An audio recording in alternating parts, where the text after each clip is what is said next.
Para sedherek ingkang kinasih ing Sang Kristus, sesarengan badhe gegilut sabdanipun Gusti lumantar sabda winedhar.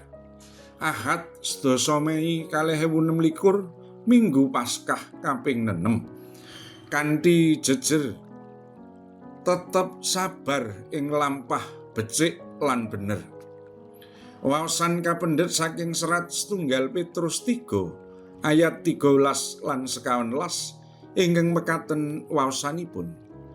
Sarta sapa to kang bakal nandukake piyala marang kowe, manawa kowe sregep gawe becik, nanging senadyan kowe kudu nandhang sangsara marga saka laku bener, kowe bakal rahayu.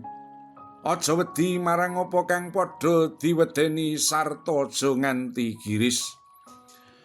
Para sedherek ingkang dipun tresnani Gusti Yesus Kristus, gesang miturut tata Kristen menika pancen awrat, boten namung nyanggi momotaning gesang, nanging ugi ngadepi resiko krana anggenipun nderek Gusti Yesus.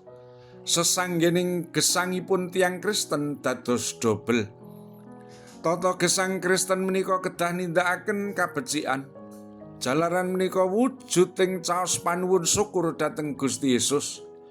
Limrahipun kabecikan jalari tiyang saged kasengsem lan boten badhe tumindak awon. Ewa semanten kasunyatanipun ugi wonten tiyang ingkang boten karenan lan serik sinaosa ancas kita sae. Lan malih krana kasetyan kita nindakaken dawuhipun Gusti, kita asring ngadepi penandang awit wontenipun tiyang ingkang sengit dhateng kekristenan. Satemah kita asring dipun singkiri dening sesami ing satengahing pasrawungan. Wonten ing Indonesia kemawon taksih asring kadadosan kasus tiyang Kristen ingkang dipun alang-alangi anggenipun ngibadah. Mboten pareng ibadah ing griya, mboten pareng bangun gedung gereja. Para sedherek ingkang dipun tresnani Gusti Yesus, ngadepi kasunyatan ingkang kados mekaten menika, Rasul Petrus paring dawuh supados kula lan panjenengan sami tetep tegen ing pitados lan tetep mbangun kesabaran ngadepi sedayanipun. Awit tiyang ingkang tetep ing pitados lan sabar ngadepi pakeweting gesang badhe nampi karahayon.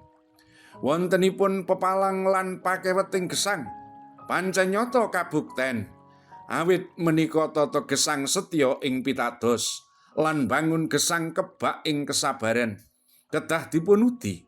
Awit saking menika sumangga tansah ngganter ing pandonga pasrah ing Allah lan nyuwun mugi kita kasagedna setya dhateng Gusti lan pinaringan roing kesabaran tanpa wasumelang.